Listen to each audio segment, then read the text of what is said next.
The Florida Everglades, a vast, untamed, and mysterious wilderness, where ancient predators lurk beneath the surface. To the unfamiliar, this is a place of chaos, a place where no animal is obliged to assist them, a world ruled by instinct, brute strength, and survival. But to those who have dedicated their lives to understanding it, there is a method to the madness.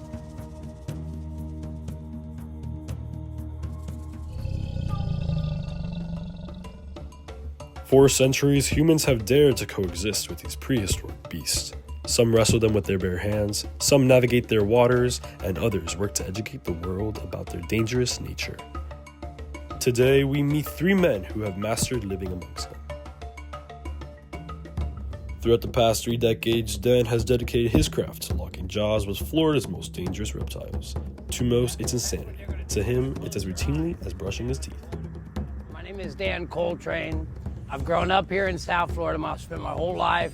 I love the Everglades. I was brought into the Everglades when I was young from town and got to meet a lot of the wild people that live out here and the way everything is done outside in the Everglades, away from town. It's a big change. Learning to do alligators when we were young was just catching them. I was with native friends in Miccosukee, and they said, this is what my people do. This is what my people do. I live out there too. I can do it too. All right? It didn't teach me much until one gentleman told me, you keep your thumbs inside. And he said, you'll do okay. Keep the thumbs in. And that's when I was learning to watch the alligator, how to realize how everything else that they had learned. Start messing with alligators, first thing they lose is their thumb. Mm-hmm. And if you do look at mine, you can see mine was actually put back together one time. My mistake. But I didn't panic, which is what most people do. When something bites you, if you panic and get away, it keeps what's in its mouth. You need to have a method to the madness to be able to go through what we do. It made me slow down a lot. Make people realize where I'm thinking. If I'm in a bad mood, you know I'm in a bad mood. You learn that. And it's just sort of things I learned from the alligator. But when you get on a bike, or even playing with the wild alligators, it's in the heart. You know, you feel that. It's a big difference. Toby wasn't just taught these waters, he was raised in them. The swamp isn't a mystery to him, it's home. Well, it's always been a kind of part of my life, hunting and fishing out here in the Everglades. And my stepdad used to actually build airboats, kind of what got me out in this position here. So it really wasn't something that I had to really go out of the way to really learn. It was just always a part of my life.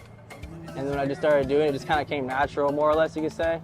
So it's left as a worthless. Well, I mean, the hardest thing is really just driving the boat, really. So it was most of the time with the drivers, we just worry about taking tours. We try to make sure everybody's safe. Try and make sure, like, when we're going out there, make sure everybody's in their seat. No one's kind of putting their hands in the water. If somebody does, because of course you have some people that are kind of crazy, so that's the most important thing. Make sure everybody's comfortable. Animals, you can always tell what the animal's going to do. People, you never know what people are going to do. So that's probably the hardest part. But as far as that, this is pretty easy.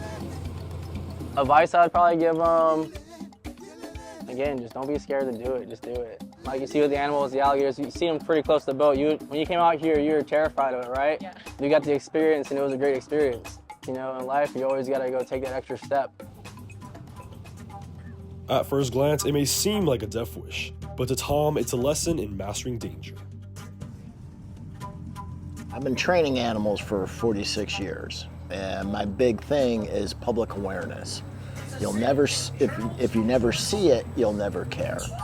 And the more senses you get involved when you're dealing with people, if you're trying to teach them anything, the more senses involved, the more you'll get out of it.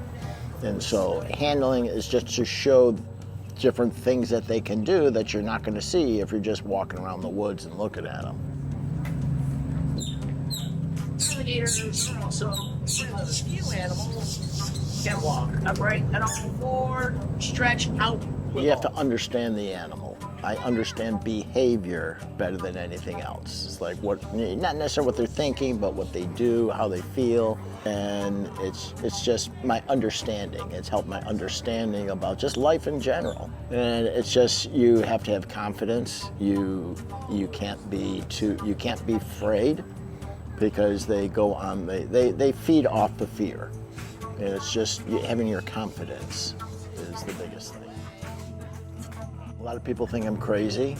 A lot of people think it's like, why are you doing this? And other people think, God, why can't I have this job? So you get the whole gambit. It goes both, all through. Well, a ship is safe in a harbor, but that's not what it's meant for. Okay, the only way you're going to get anywhere in life, you have to take chances, because if not, you're a vegetable. Okay, you're not going to be happy, unless you do something, and everything takes work, everything takes effort, and if anything's just handed to you, you don't appreciate anything. So you appreciate a lot more. As humanity learns to navigate and understand this complex ecosystem, they uncover the secrets hidden beneath the surface. This newfound knowledge inspires others to adapt and embrace this new unique skills, finding a method to the madness and fostering a deeper connection with their environment. As a result, it creates a harmonious circle of life, where both humans and animals thrive together.